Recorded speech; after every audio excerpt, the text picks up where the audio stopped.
Hi, everyone, and welcome. Today, I'd like to speak about the two signs that really make it obvious for us that we're starting to wake up. And when I say wake up, I mean is that our point of gravity starts to shift from our egoic self to the eternal.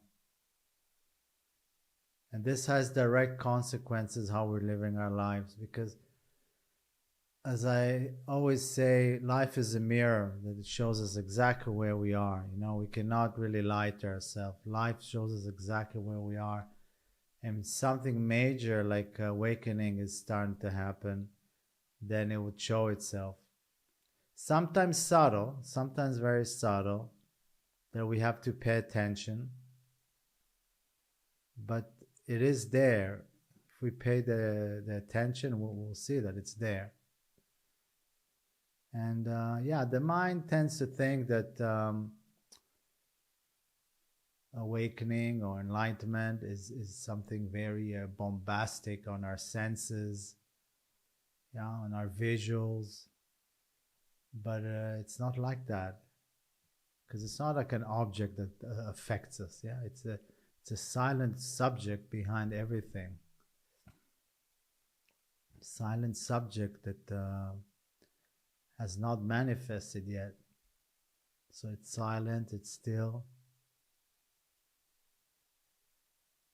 and yet when we're rooted there, when we start to touch the space, it affects how we relate to life. Affects how we start to perceive ourselves in our environment. So the number one, and this is something that is very obvious and it happens to everyone, is silence. When we begin to wake up, we become more silent.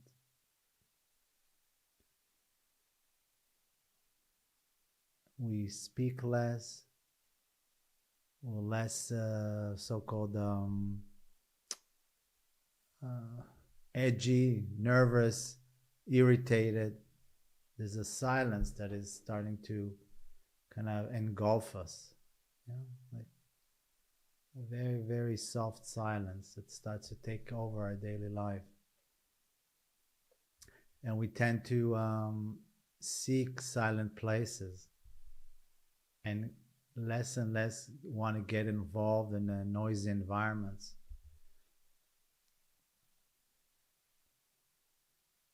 Because we feel like in these silent spaces that we have created for ourselves, we feel more at home there.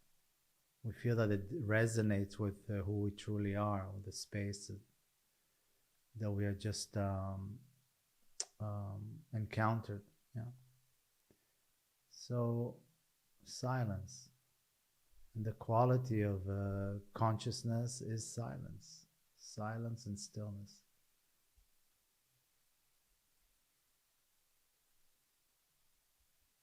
And the second thing is okayness.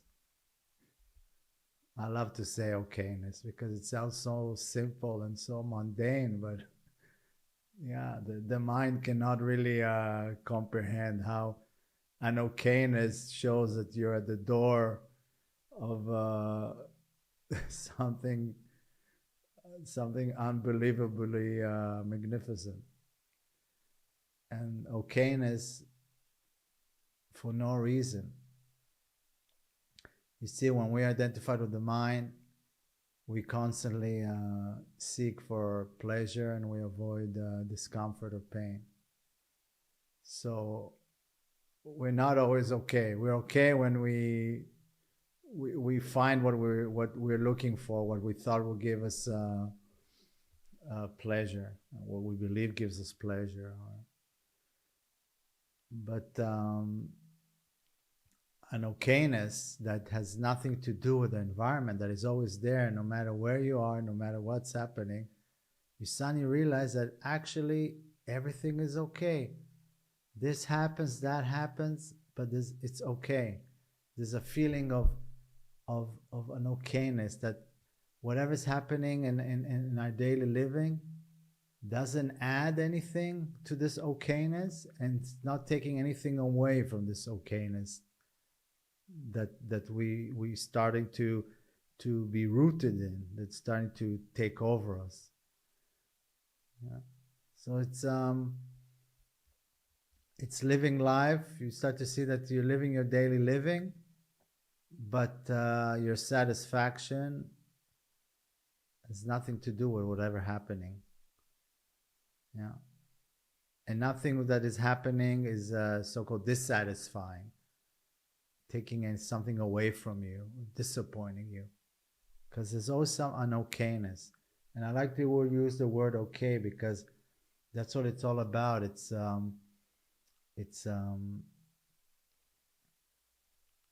yeah, it's not a blissful state. It's not like wow. It's just like, yeah, it's okay. I'm fine. I'm good. I'm good. And that's it. And nothing more. And you don't feel like nothing more is needed.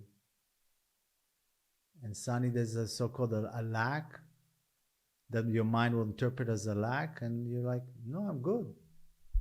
It's okay. And that's it. Yeah. So you see, the eternal is showing itself in a very subtle way, very humble way, a very simple way.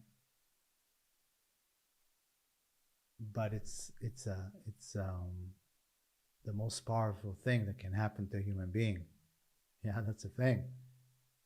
It shows itself like in the skies. It shows itself in the skies. So these qualities that you start to live from, to relate to life from, silence and the okayness. Yeah, it gives you a frequency, a fragrance of simplicity, of humility.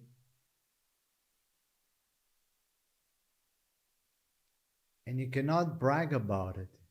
You cannot go to your friends and say, "Oh, I had such an amazing experience, such amazing encounter with God," or whatever. No, you're gonna say, "Oh, my silence was amazing," or "My okayness was mind blowing." Yeah, it's a very intimate relationship between yourself and consciousness, between your heart and consciousness. And the most intimate thing cannot be bragged about, cannot be used as a commodity for getting something with it, like we're always used to in life, to always try to market everything that we have in order to receive attention or whatever, or love. You cannot market it. So, you know, it's just you yourself with your okayness and your simplicity, and that's about it. Yeah. But you're starting to drink from the fountain of eternal beauty. That's the thing.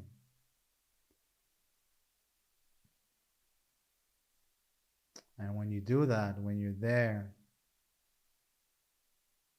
you just know that anything that the mind is busy with cannot touch the space.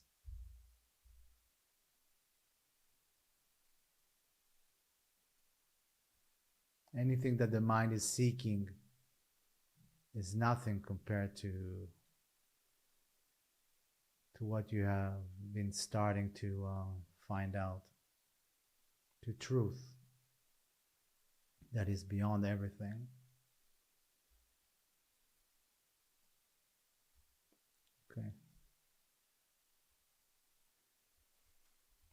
So that's it for today. And thank you very much. Bye bye.